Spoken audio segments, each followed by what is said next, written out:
سياحة في كتاب.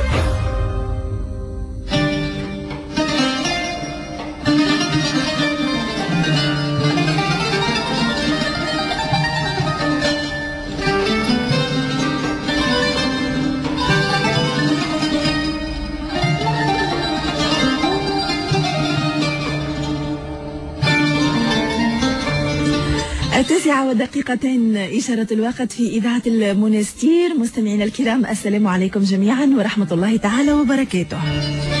مرحبا بكم مجددا في متابعة هذا العدد الجديد من برنامج سياحة في كتاب، وفي هذا الليل الشتوي البارد الذي فيه سنتدثر بكلمات نرجو أن تبعث في قلوبنا وقلوبكم شيئا من الدفء.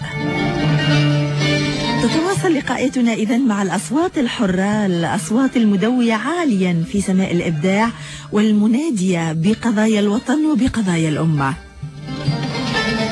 الأصوات الصارخة في وجه الأوضاع التي نعيش عبر فعل الكتابة الإبداعي المواكبة لنبض الشارع العربي الذي انتفض ليعصف بأنظمة طغت وظلمت. الذي نستضيف الليلة صوت بشر بهذه الثورة قبل اندلاعها، وكان ذلك من خلال تعميقه لوعي الناس عبر التعبير عن انشغالاتهم عن القضايا الوطنية والقضايا القومية. ضيفنا الليلة الذي سنستقبله بعد قليل الشاعر عبد السلام لسيلع وكتابه المحتفى به لتونس والعروبة.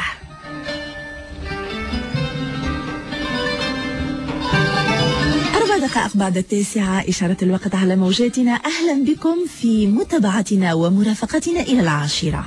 يا طيب طيب لروحي وطيبك طيب لجروحي، يا طيب طيب لروحي وطيبك طيب لجروحي، واللي بحبنا راحوا إلا واخدوا معهن روحي. يا طيب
واحدة من أحلى أغاني الفنانة السورية ميادة بسيليس يا طيوب كانت هديتنا ومفتتح هذا اللقاء من برنامج سياحة في الكتاب. مساء الخير سي محمد، مرحبا بك. مساء الخير ربح، مرحبا بك انت. اهلا وسهلا. طال غيابك وطالت بالحق، وارجو ان تكوني استفدتي من هذه العطله وتقدمت شوط كبير واللمسات الأخيرة في دراستك عن رواية تاريخية إن شاء الله. تعرف حبي البرنامج هذا بطبيعة حب كبير، ولكن هو بخلاف العطلة اللي خرجت فيها سي محمد انشغلت بتقديم برامج أخرى تعويضا لزملائي اللي يتمتعوا بعطلة. على كل حال دائما نحن في الموعد من أجل مرافقة مستمعينا، ونرجو أن نتمكن بالحق من تقديم الإضافة المرجوة في مختلف البرامج التي نقدم. نرجو ذلك مع كثافة الإنتاج الفكري والأدبي هذا العام، وعدد الكتب وفير، واحيانا لا تكفي حصه في الاسبوع لتقديم هذه الانتاجات. وليعذرنا المبدعون الكرام والمؤلفون. وكتاب الليله للصديق عبد السلام لصيلع، والصديق الشاعر عبد السلام لصيلع له في جرابه 12 مجموعه شعريه. ومع هذا اريد ان اعتذر له قبل ان احييه، لان عمر البرنامج سنوات عديده ولم استضف عبد السلام لصيلع في سياحة في كتاب أو في دنيا الكتاب إلا هذه المرة. وكل المجموعات الأخرى السابقة علقت عليها، تحدثت عنها ضمنيا، ولكن واستمعت إلى عبد السلام في برامج أخرى، ولكن أول مرة عدم استضافته سي محمد. نعم. علاش؟ لا أولا لوفرة، ثم حتى لا يحسب معنا، وأحيانا نكون ندلل عبد السلام معناه أخويا ومش بعيد، وفي أي وقت نستطيع أن نتحدث عنه. لكن هذا الأسبوع وأسبوع الثورة التونسية والذكرى الأولى لثورة الحرية والكرامة، وهذا الكتاب الذي جاء لتونس وللعروبة، وهو جسر من الحرية والثورة بين تونس والعروبة بكل أبعادها شرقا وغربا، وتجربة عبد السلام لصيلع من تونس إلى ليبيا إلى الشرق العربي وعودته إلى تونس. وكنا أصدقاء وزملاء في كلية الآداب ب 9 أبريل في بداية السبعينات، وكان عبد السلام ينشر. وسعيد أنني وجدت قصيدة تلك المرحلة المسكونة بالوهج القومي وبالعروبة وبالثورة وبكل هذا موجودة في هذه المجموعة الشعرية التي قدم لها الدكتور أحمد الطويلي، وصدرت تونس 2011. مرحبا سي عبد السلام، مساء الخير. مساء الخير أخت ربح، مساء الخير دكتور. صحياتي أخوي عبد السلام ومرحبا بك. سعيد بهذه الاستضافة، وبصراحة أخجلتني بهذا التقديم. لا ما زلت ما قلت شيء عبد السلام. واحنا انت وضعتني يعني في تلك الايام، مثل ما نقول ايام الزمن الجميل في بدايه السبعينات، ايام التوهج الوطني نعم بدايه السبعينات تلك، ومتابعه قضايا العرب، وخاصه تلك الصداقه التي كانت تجمعنا يعني بين مدارج الكلية وخاصة ولا المسكونون بالحرف وبالكتابة.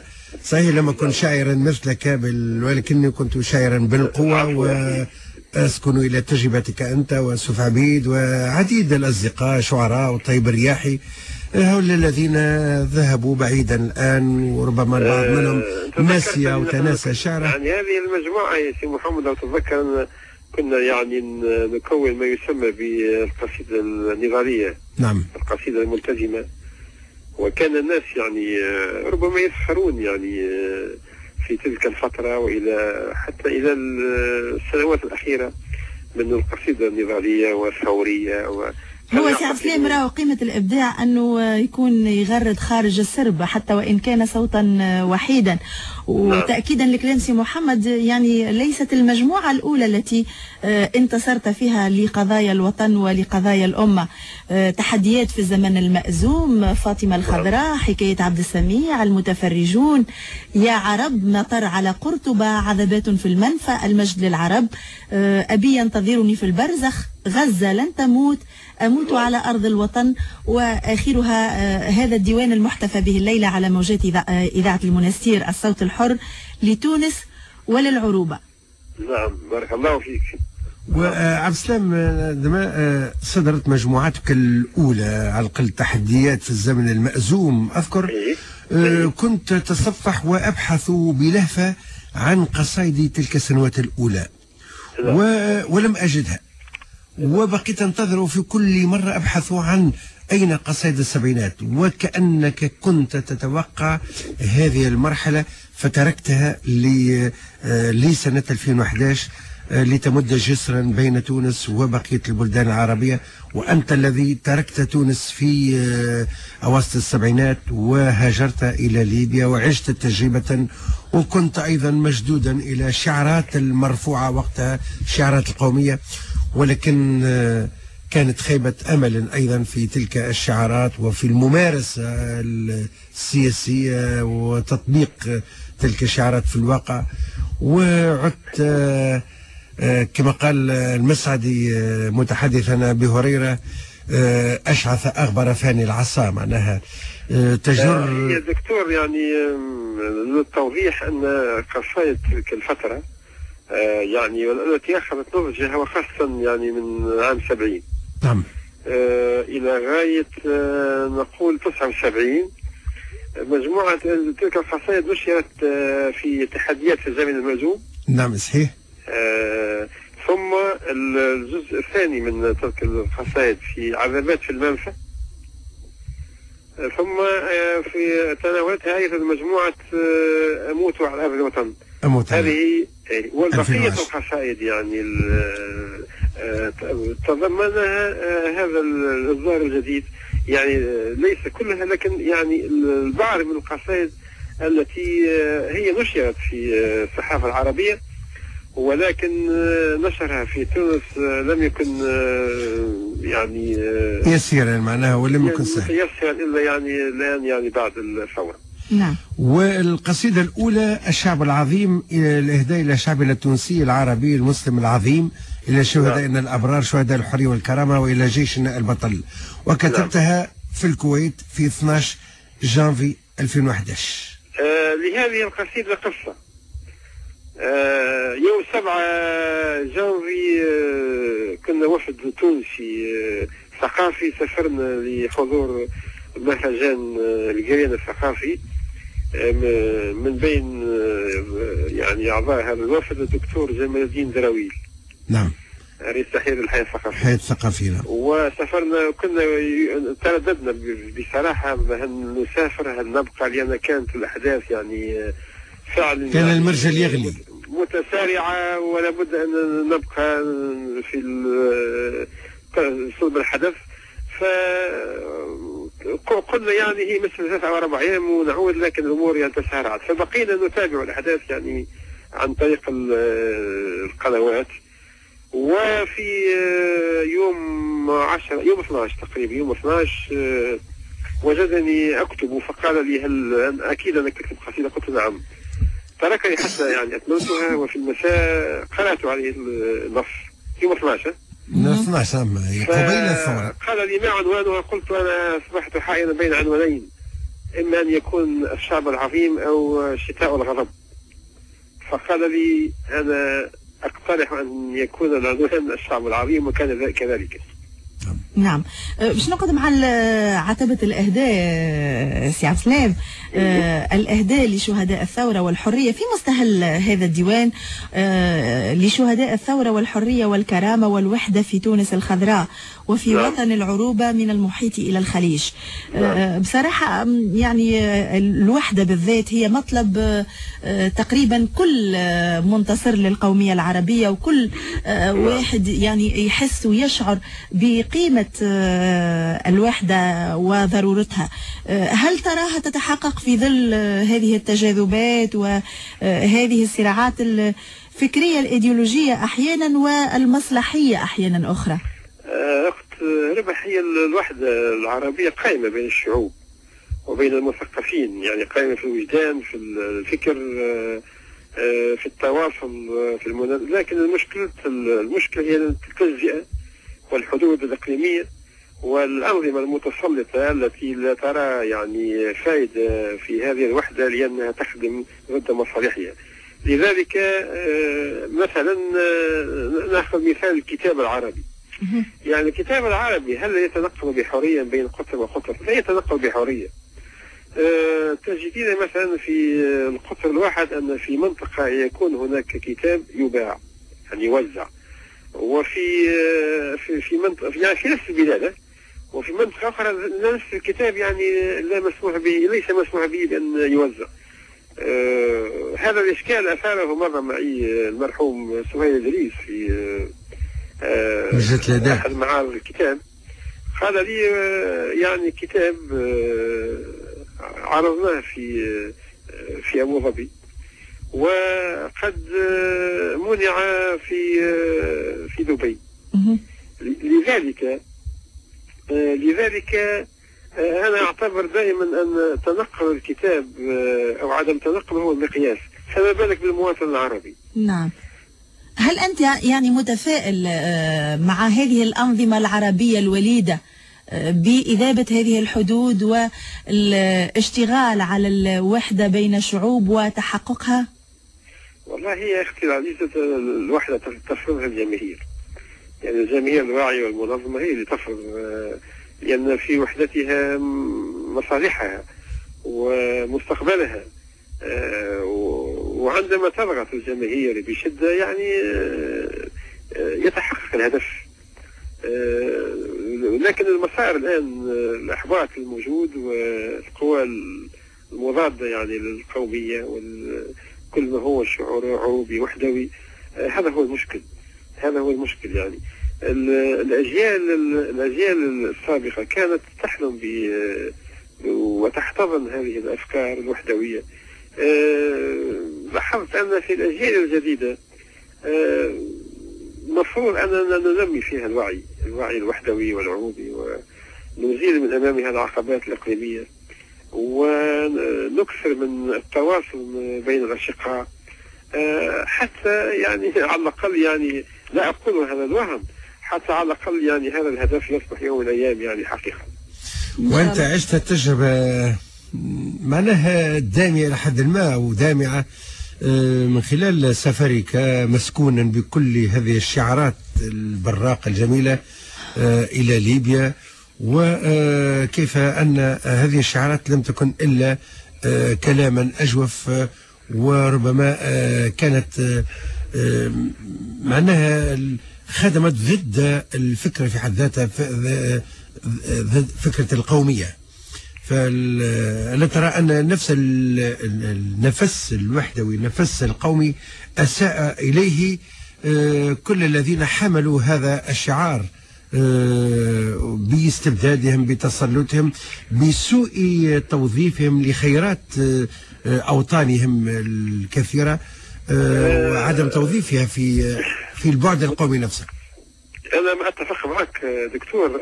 أنا أعتقد أنه باستثناء عبد الناصر، نعم، فهمت، الأنظمة التي قامت يعني وركبت موجة الشعار القومية، نعم، في النهاية يعني انكشفت.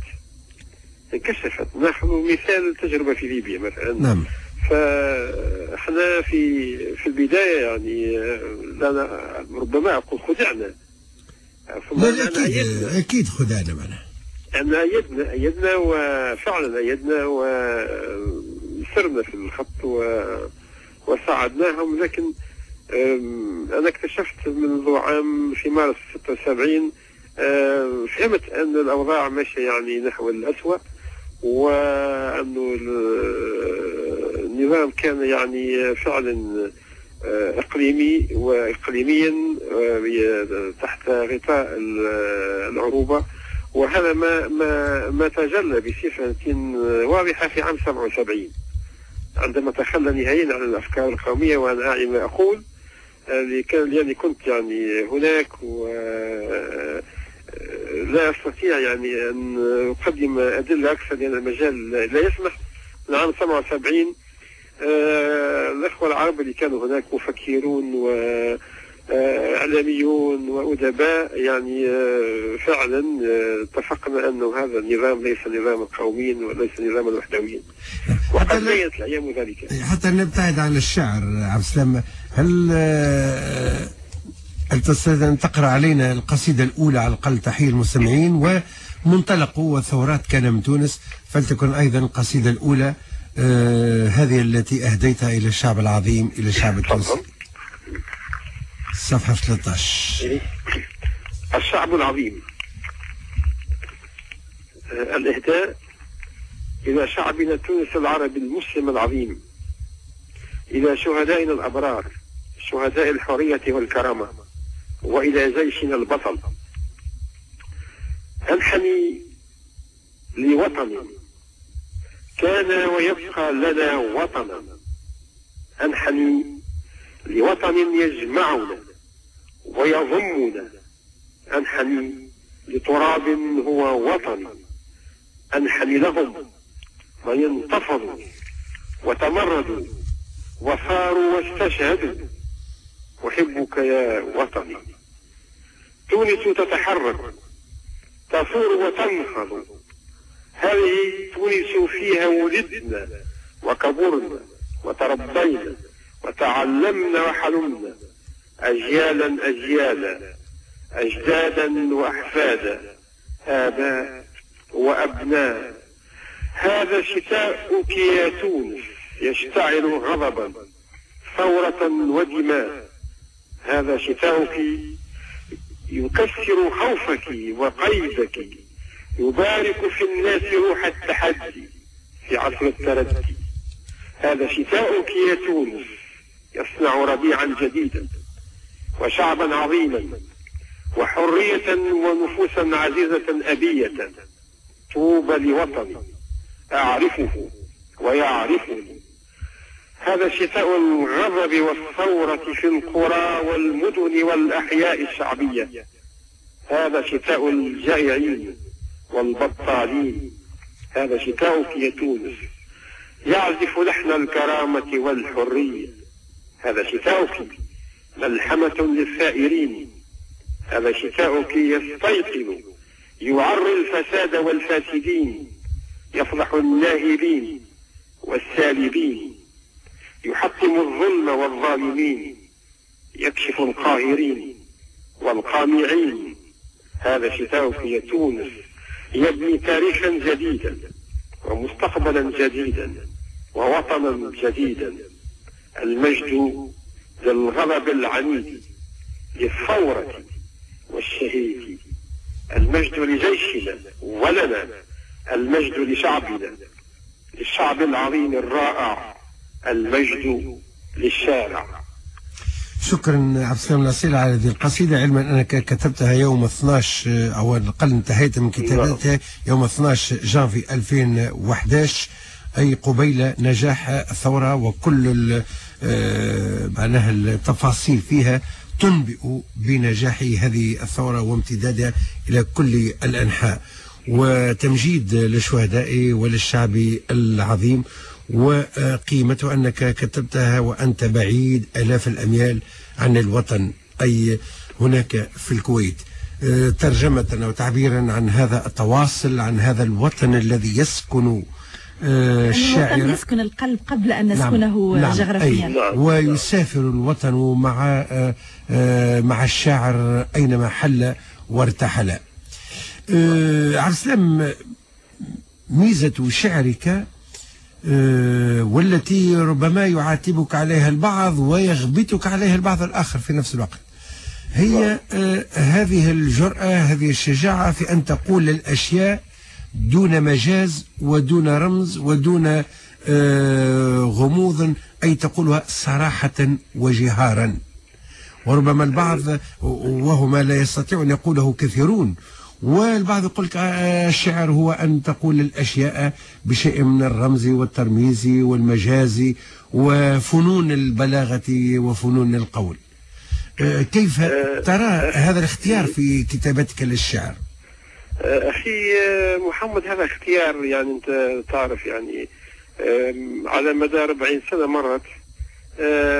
أعتقد أن للشعر دورا جماهيريا محرزا وعلى الثورة وعلى التغيير، وهو اختيار يعتمد السهل الممتنع.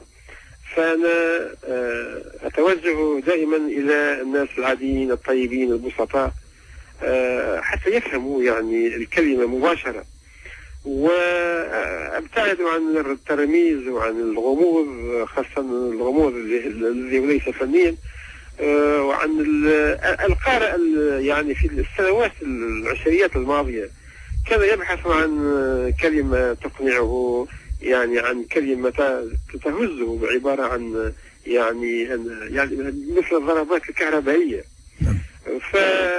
وكانت الأمور يعني مدروسة، فأنا الحمد لله يعني نجحت في أن أقيم أمسيات شعرية في كامل تراب البلاد. نعم. من شمالها إلى جنوبها، وكانت دائما هي نفس القصائد القوية، إلى درجة أن أحيانا يعني بعض الناس خاصة يعني الذين يتحرجون من هذه النصوص يفرون من القاعة حتى لا يتحملون المسؤولية ربما، وتبقى خاصة يعني المسؤولين خاصة المسؤولين.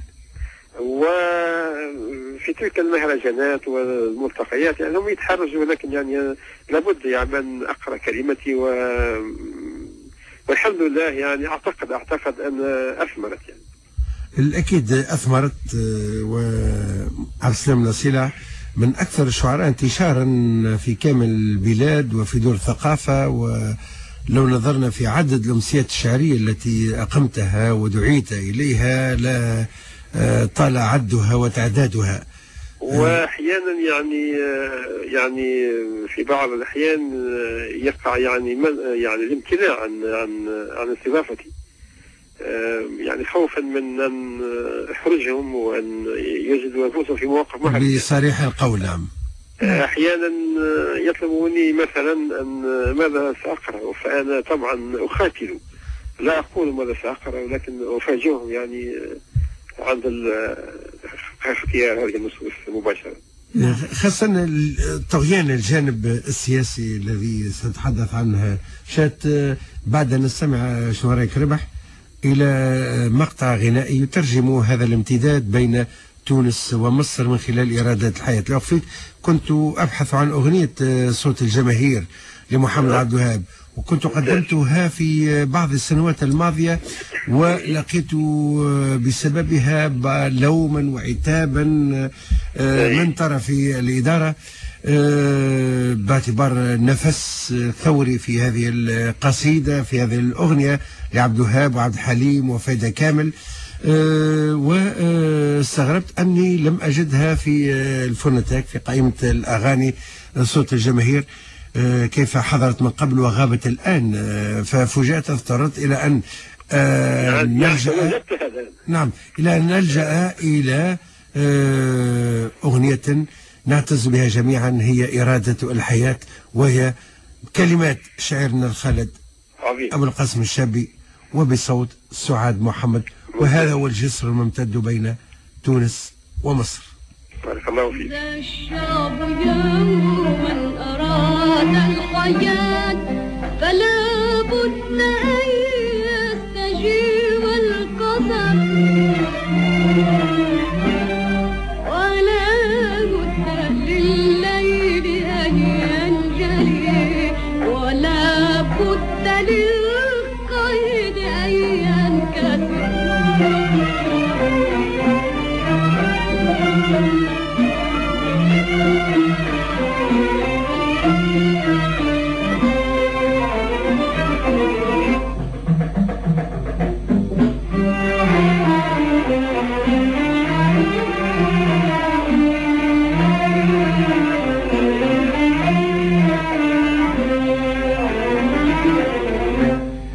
ومن لم يعانق شوق الحياة تبخر في حرها وانتصر. ومن لم يعانق شوق الحياة تبخر في حرها وانتصر. فويل لمن أسلمته الحياة إلى الضعف والآدم المنتحر.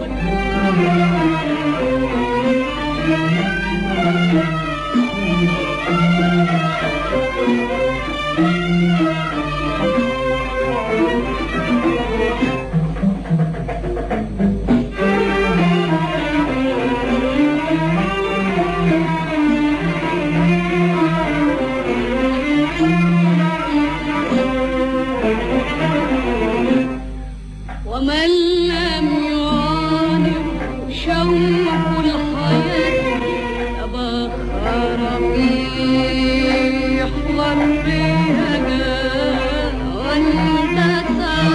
ومن لم يعانق شوق الحياة تبخر في حرها واندثر. فويل لمن أسلمته الحياة إلى الضعف والأدب المنتحر.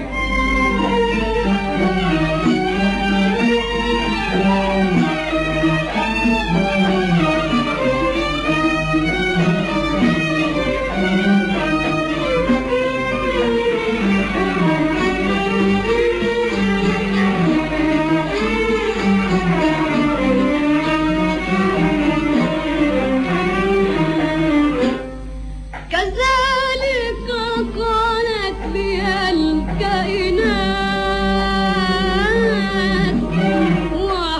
وحدثني روحها المستتر. كذلك قالت لي الكائنات وحدثني روحها المستتر.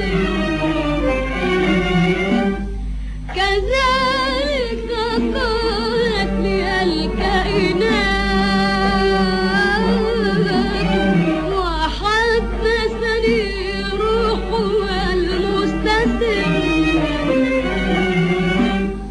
وقالت لي الريح بين الفجاج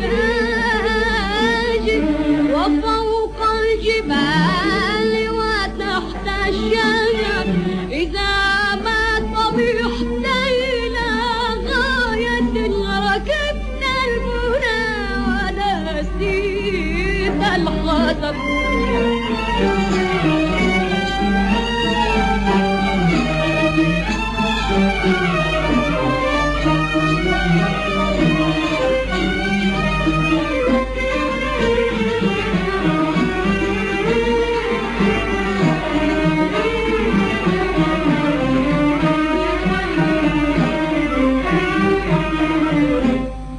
كذلك قالت لي الكائنات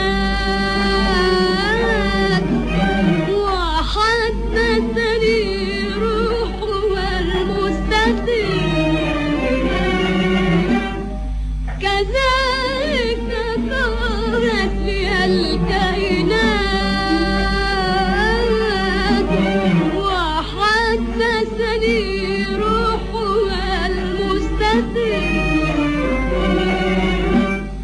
وقالت لي الريح بين الفجاج وفوق الجبال وتحت الشجر. إذا ما طمحت إلى غاية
الحذر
بين الحفر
بين الحفر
بصدري رياح البخار ضجت بقلبي دماء الشباب وضجت بصدري رياح البخار وأطرقت أصغري وكيروني عزف الرياح ولحن المطر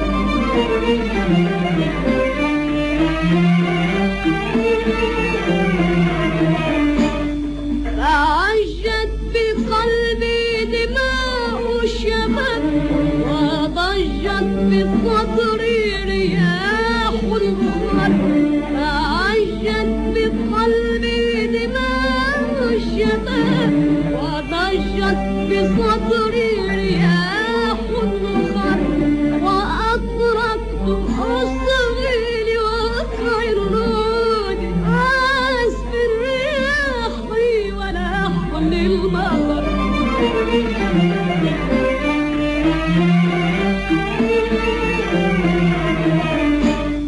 فعجت بقلبي دماء الشباب وضجت صدري رياح المخاط تعجت بقلبي دماء الشباب وضجت بصدري رياح المخاط وأدركت أصغي لوقع الرود وألف الرياح ولحن المطر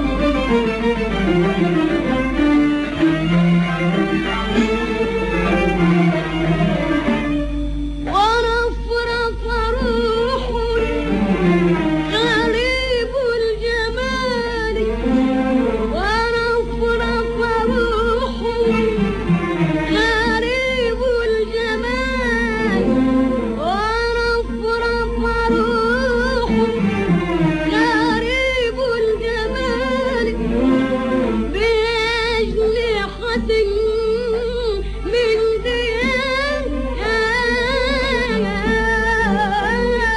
القمر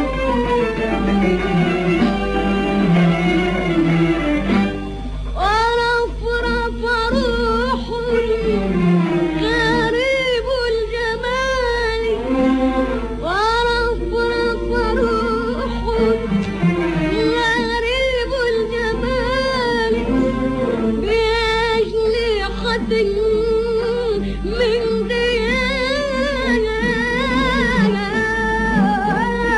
القمر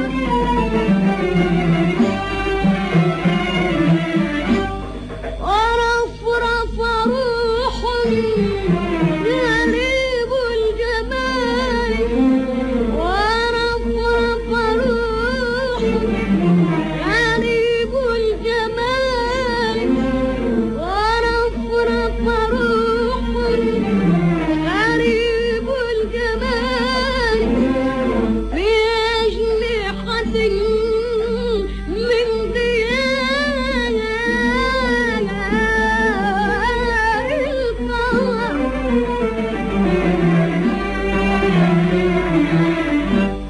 ورن نشيد الحياة المقدس في هيكل جائر استوى ورن نشيد الحياة المقدس في هيكل جائر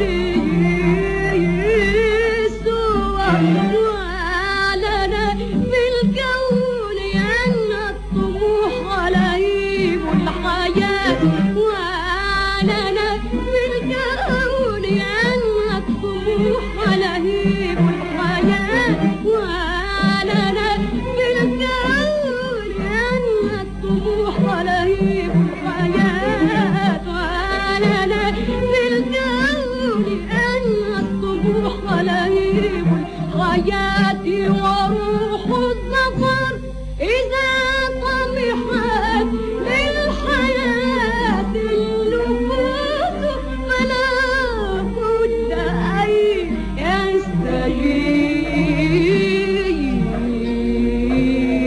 يستجيب القدر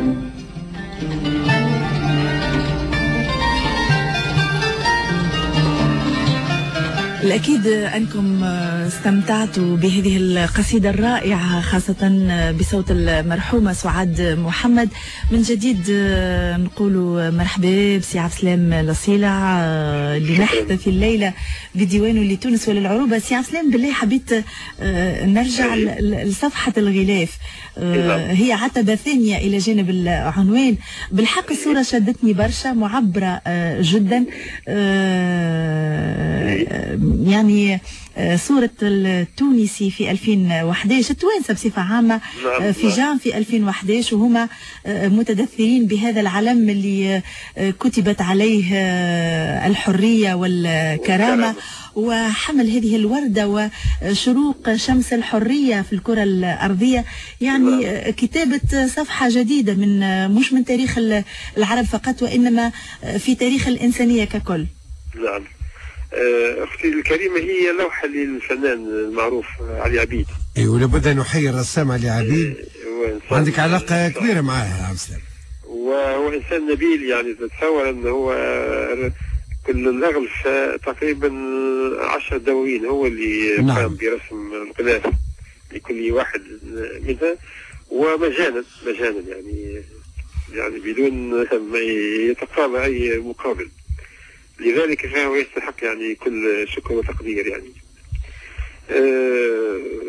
هنا العلم يعني يبرز الحرية والكرامة يعني منذ البداية، وقد كتبت ذلك حتى في الصحافة. أنا لم أكن يعني أقبل أن تسمى ثورة تونس ثورة الياسمين، هي ثورة الحرية والكرامة. لأن لما نقول ثورة الياسمين يعني نقص من قيمتها، أما هي ثورة للحرية والكرامة. لا، ثورة الياسمين هذا قالوها الفرنسيس معناها، ونظرتهم يعني لتونس هكا بلاد الياسمين وتهميش ثورة. نعم.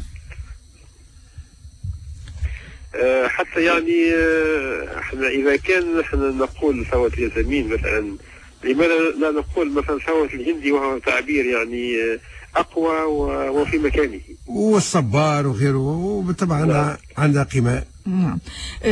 سي عسلام، شتاء العام الماضي يعني خط تاريخا جديدا لتونس وللعرب أيضا. شتاء هذا العام تتواصل فيه احتجاجات، فيه ثورات، لكنها مشوبة بأصوات تحاول الجذب إلى الوراء. نعم. هي في تاريخ، لما تدرس في تاريخ الثورات، تاريخ الشعوب، نعم، هذا شيء طبيعي.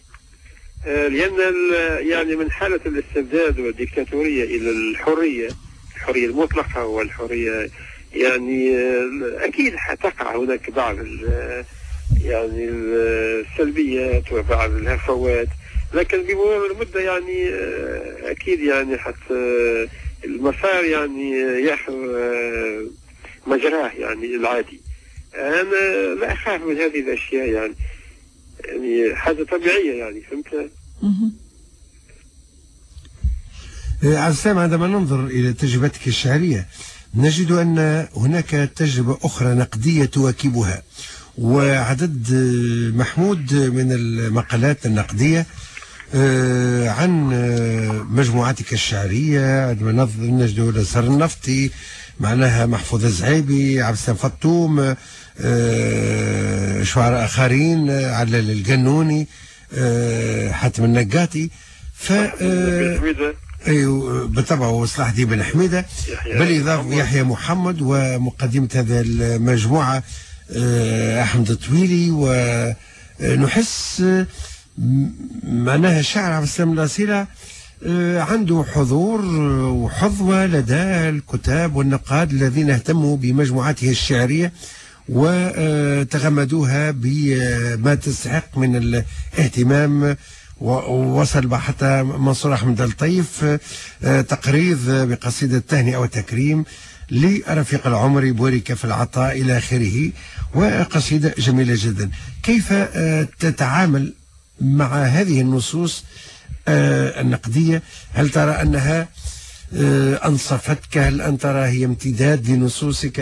ترى أن رغم أن نصوصك أحيانا على درجة من الوضوح لا تحتاج بالضرورة إلى نص نقدي موازن؟ دكتور، أنت ناقد يعني سيد العارفين.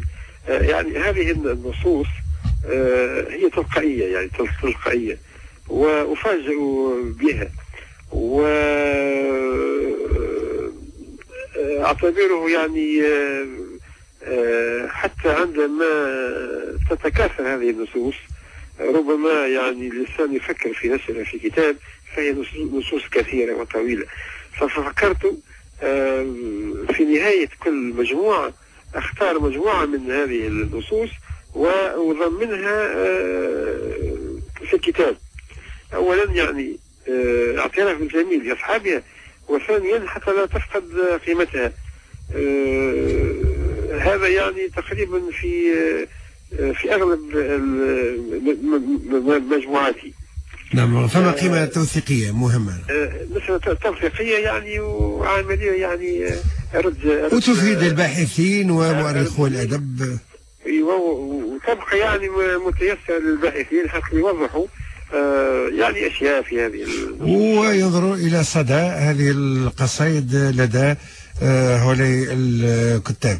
لكن وعلما أنك لست من ذوي السلطان والجاه حتى يتقرب إليك بمثل هذه الدراسات.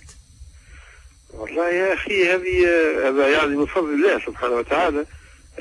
لو هذه القصائد تجد القبول وبيناتنا المحبة يا سي محمد، يعني بيني وبين الناس وأصدقائي وخصوصا الجمهور العريض الطيب محبة وصدق والتزام بقضايا هؤلاء الناس ودفاع عنهم ووضوح في العلاقة وفي التعامل. وأعتقد أن الكلمة مرآة صادقة حتى يقول الإنسان كل شيء بتلقائية وبعفوية بدون تزييف وبدون تملق أيضا. فأنا لا أتملق عواطف الناس، فبيني وبين الناس محبة، وبيني وبين الناس أن أسكن في نبض هؤلاء. أنت تعرف حتى في عمل الصحفي هذا نقطة مهمة في محمد، ساعدني كثيرا على الانتشار بين الناس والتوغل في أعماقهم. بقيت تقريبا 5 سنوات من 86 إلى 91 أجوب الفيافي في كامل أنحاء الجمهورية، أكتب عن مشاغل الناس ما يسمى بالعمل الميداني. نعم. تتذكر كنت أهتم بما يسمى بالعمل الميداني، يعني أذهب إلى المواطنين في أقاصي الأماكن البعيدة في الأرياف وفي الجبال، أتحسس مشاغلهم ومشاكلهم وأكتب عنها، وقد سببت لي مشاكل كثيرة جدا. وهذا كله يعني مقابل دعوة خير من إنسان فقير، من إنسان معوق، من امرأة محتاجة. أنا لما تذهب وتبقى يوما كاملا في الريف وتكتب عن مشاغلهم واحتياجاتهم ويقابلونك بدعاء، يعني دعاء صالح، ذلك ما كنت يعني أطلبه وأرغب فيه يعني. وأنا أنظر إلى هذه المقالات النقدية وأحس كأن أيضا الصدن لكثير مما كان يرغب أن يقوله بعض هؤلاء خاصة الشعراء، فلم يقولوه ولكن قالوه على وهم يتحدثون عن مجموعتك الشعرية. وكان ما قلته أنت هم يرغبون في قوله حقيقة، فقالوه في مقالاتهم النقدية، فجعلوا كأن متن نصوصك هو الطريقة الأولى للتعبير عن عما يشغلهم. هي عملية جدلية يعني. فما تماهي. نعم.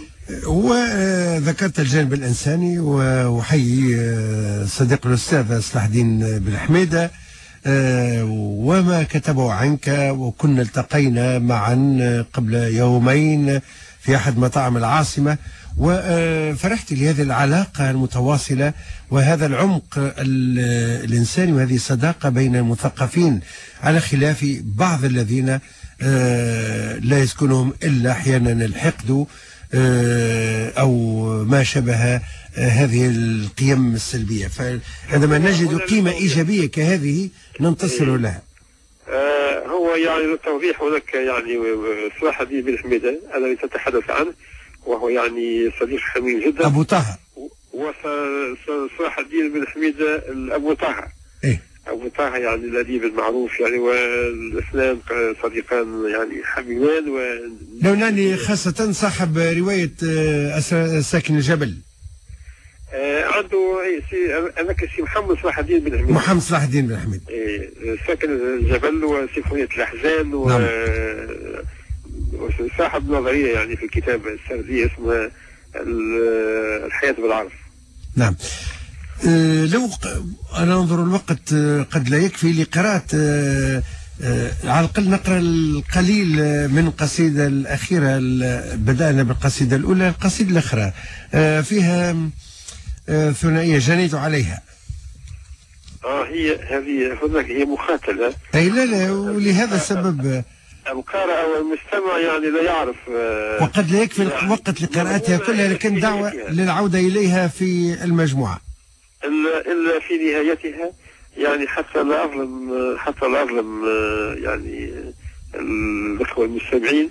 ما يقولوش فيها ان هذه. والوقت يعني لا يكفي، لابد من قراءتها كاملة، لكن هي طويلة وأنا لا أريد أن أتعسف عليك وعلى الوقت. ما رأيك نقرأ لمصر العظيمة؟ ليكن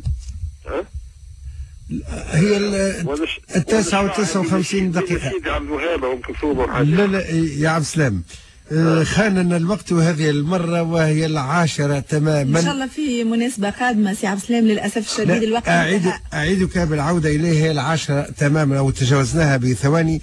سنعود مرة أخرى إلى قصيدة مصر وإلى قصيدة تجنيت عليها، وخاصة قصائد السبعينات التي أحبها. شكرا سي عبد السلام لسيلة، وإن شاء الله في مناسبة. إلى اللقاء. المسائل